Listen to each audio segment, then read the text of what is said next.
Ground bushings are essential components in electrical systems using electrical metallic tubing, EMT, to ensure proper grounding and electrical safety. The National Electrical Code, or NEC, provides specific guidelines on when and where ground bushings are required. Let's clarify the requirements for ground bushings in an EMT run from a subpanel to 4 metal 2-gang boxes, referencing the relevant NEC sections. Ground bushings are indeed required at the subpanel where the EMT run originates. NEC section 250.148b mandates that metal enclosures of switchboards, paddle boards, motor control centers, and similar equipment must be grounded. Furthermore, bonding between the enclosure and the equipment must be provided in accordance with NEC section 250.110.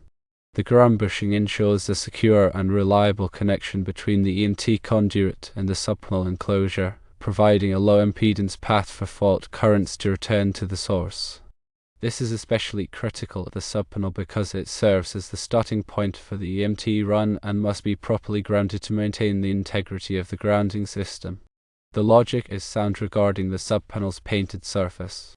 Paint is an insulator and can impede the establishment of a reliable electrical connection between the EMT conduit and the subpanel enclosure.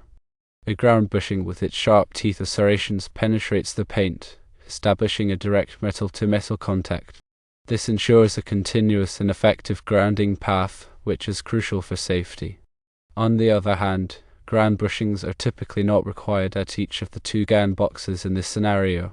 NEC section 250.146 exception No. 2 allows for grounding at junction boxes in EMT systems without requiring ground busbars. This exception applies when the EMT conduit itself provides a continuous and effective grounding path. NEC section 250.146 exception No. 2 states that conduit, tubing, or raceways that are made of ferrous metal and that provide a continuous and effective grounding path shall not be required to have an equipment grounding conductor, but the raceway and any connectors and fittings used on the raceway shall be bonded together and to the metal enclosures of electrical equipment connected to the raceway. In simpler terms, if the EMT conduit is properly installed with tight connections at all fittings and connectors, it can serve as the equipment grounding conductor. Therefore, additional ground bushings at each 2-gang box are typically not necessary. However, it's essential to ensure that all EMT fittings and connectors are properly tightened to maintain the continuity of the grounding path. Loose connections can compromise the effectiveness of the grounding system and increase the risk of electrical shock or fire. Here's a more detailed breakdown of the relevant NEC sections. NEC section 250.146 pertains to connecting equipment grounding conductors to boxes. The exception mentioned, exception No. 2, is particularly relevant here. This exception recognizes that in certain scenarios, the metal raceway itself can serve as the equipment grounding conductor, eliminating the need for a separate grounding wire or additional grounding means at each box. NEC section 250.148 focuses on the grounding of metal enclosures. Subsection B, which is pertinent to this discussion, specifically addresses metal enclosures of switchboards, panel boards, motor control centers, and similar equipment. It mandates that these enclosures must be grounded and that bonding between the enclosure and the equipment must be provided in accordance with NEC section 250.110. This section reinforces the importance of grounding the subpanel enclosure where the EMT run originates to ensure the overall safety and effectiveness of the electrical system. In summary, ground bushings are required at the subpanel where the EMT run originates to ensure proper grounding and bonding of the enclosure. However, they are typically not required at each of the 2-gang boxes, provided that the EMT conduit is properly installed with tight connections and serves as a continuous and effective grounding path. Always refer to the latest edition of the NEC and consult with a qualified electrician to ensure compliance with all applicable codes and regulations. To further clarify, let's consider some additional aspects related to EMT grounding and the application of ground bushings. Firstly, the term grounding refers to connecting a circuit or equipment to the earth or some conducting body that serves in place of the earth. This provides a low impedance path for fault currents to flow back to the source, allowing overcurrent protective devices, such as circuit breakers or fuses, to quickly trip and energize the circuit in the event of a fault. Secondly, bonding involves connecting together all metal parts that are likely to become energized, creating an electrically conductive path that ensures all bonded components are at the same potential. This minimizes the risk of electric shock by preventing voltage differences from developing between different metal parts. Thirdly, the equipment grounding conductor, or EG, is the conductive path that carries fault currents from equipment back to the source. In EMT systems, the EMT conduit itself can serve as the EGC, provided it meets certain requirements. Fourthly, a ground bushing is a specialized fitting used to connect a grounding conductor to a metal enclosure or raceway. It typically consists of a metal body with a threaded hub for attachment to the enclosure and a set screw or lug for connecting the grounding conductor. Fifthly, the purpose of a ground bushing is to provide a low impedance connection between the grounding conductor and the metal enclosure, ensuring a reliable path for fault currents. It also helps to protect the grounding conductor from mechanical damage and corrosion. Sixthly, NEC Section 250.4 outlines the general requirements for grounding and bonding. It emphasizes the importance of creating a low impedance path for fault currents and minimizing the risk of electric shock. Seventhly, NEC Section 250.92 provides specific requirements for bonding metal enclosures containing service conductors. It mandates that these enclosures must be bonded to the grounded service conductor to ensure a low impedance path for fault current. Eighthly, NEC Section 300.10 addresses the continuity of metal raceways and enclosures. It requires that metal raceways, cable armor, and other metal enclosures be mechanically and electrically continuous between cabinets, boxes, and fittings. Ninthly, NEC Section 314.4 addresses the grounding of boxes and conduit bodies. It provides specific requirements for connecting grounding conductors to boxes and ensuring proper grounding of metal enclosures. Tenthly, NEC Section 358 pertains specifically to EMT. It covers the installation requirements for EMT, including support, bending, and grounding. 11thly, when installing EMT, it's crucial to use listed fittings and connectors that are specifically designed for use with EMT. These fittings are designed to provide a secure and reliable connection between the EMT conduit and the enclosure, ensuring the continuity of the grounding path. 12thly, when tightening EMT fittings, it's important to use the proper tools and torque specifications recommended by the manufacturer. Over-tightening can damage the fitting or conduit, while under-tightening can result in a loose connection and a compromised grounding path. 13thly, it's always a good practice to visually inspect all EMT connections to ensure they are properly tightened and that there are no signs of damage or corrosion. Any loose connections or damaged fittings should be promptly repaired or replaced. 14thly, in corrosive environments, it may be necessary to use special corrosion-resistant EMT fittings and coatings to protect the conduit and connections from corrosion. This will help to ensure the long-term reliability of the grounding system. 15thly, in some cases, it may be necessary to supplement the EMT conduit with a separate equipment grounding conductor to ensure adequate grounding.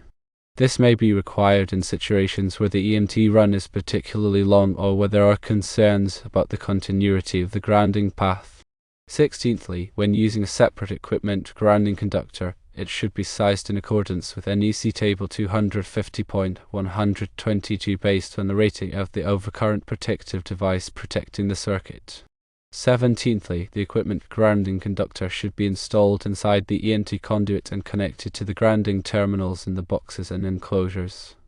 18thly, in situations where the EMT conduit is used to ground sensitive electronic equipment, it may be necessary to use insulated grounding bushings to minimize noise and interference.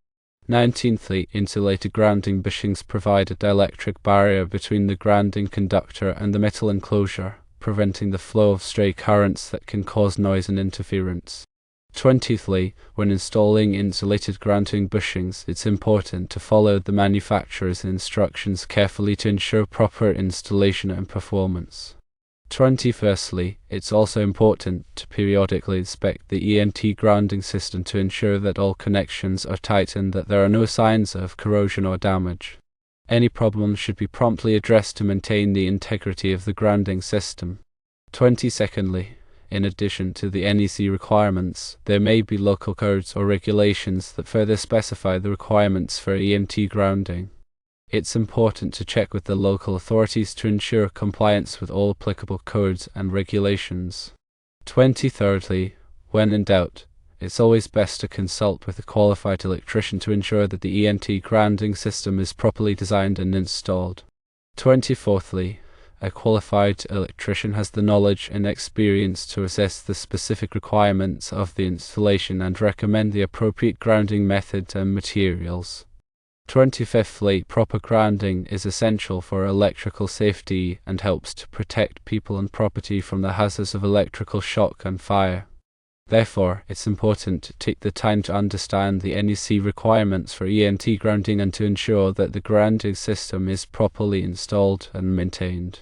26thly, let's delve a bit deeper into the specifics of NEC section 250.110, which is referenced in NEC section 250.148b regarding bonding. NEC section 250.110 outlines the requirements for bonding equipment, enclosures and other metal parts that are likely to become energized. 27thly, this section emphasizes the importance of creating a low impedance path for fault currents to flow back to the source, allowing overcurrent protective devices to quickly trip and energize the circuit in the event of a fault. 28thly, NEC section 250.110 specifies that bonding connections must be made using methods that are recognized as suitable for grounding and bonding, such as listed connectors, bonding jumpers, or other approved means. 29thly, the bonding connections must be mechanically secure and electrically conductive to ensure a reliable path for fault currents. 30thly, in addition to bonding equipment enclosures, NEC section 250.110 also requires bonding other metal parts that are likely to become energized, such as metal water pipes, metal gas pipes, and metal building frames. 31stly, this helps to minimize the risk of electric shock by ensuring that all metal parts are at the same potential. 32ndly, when bonding metal water pipes or gas pipes, it's important to bond them as close as practical to the point of entry into the building. 33rdly, this helps to prevent voltage differences from developing between the pipes and other metal parts in the building. 34thly, it's also important to avoid bonding to pipes that are likely to be disconnected or removed, as this could compromise the continuity of the bonding system. 35thly, when bonding metal building frames, it's important to bond to the main structural members of the frame, such as columns and beams. 36thly, this helps to ensure that the entire building frame is at the same potential. 37thly, it's also important to avoid bonding to isolated metal parts of the building frame, as this could create a potential difference between the isolated part and the main frame. 38thly, in some cases, it may be necessary to use bonding jumpers to connect together different metal parts of the building frame. 39thly, bonding jumpers are short lengths of conductor that are used to provide a low impedance connection between two metal parts. 40thly, the size of the bonding jumper should be based on the rating of the overcurrent protective device protecting the circuit. 41stly, when installing bonding jumpers, it's important to ensure that the connections are mechanically secure and electrically conductive. 42ndly, it's also important to protect the bonding jumpers from mechanical damage and corrosion. 43rdly, in addition to the general requirements for bonding, there are also specific requirements for bonding in certain types of occupancies, such as healthcare facilities and industrial facilities. 44thly, these specific requirements are designed to address the unique hazards that are present in these types of occupancies. 45thly, it's important to be aware of these specific requirements and to ensure that the bonding system is properly designed and installed to meet the needs of the occupancy.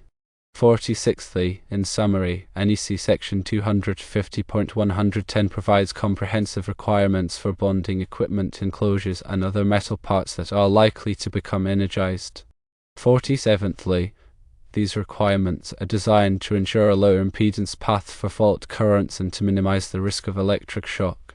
48thly, it's important to carefully review NEC Section 250.110 and to follow all applicable requirements when designing and installing a bonding system. 49thly, by properly bonding equipment enclosures and other metal parts, you can help to create a safer electrical environment for people and property. 50thly, grounding and bonding are two distinct but related concepts that are essential for electrical safety. 51stly, grounding provides a low impedance path for fault currents to flow back to the source, while bonding ensures that all metal parts are at the same potential. 52ndly, both grounding and bonding are necessary to minimize the risk of electric shock and fire. 53rdly, the NEC provides detailed requirements for both grounding and bonding, and it's important to carefully review these requirements and to follow them when designing and installing an electrical system.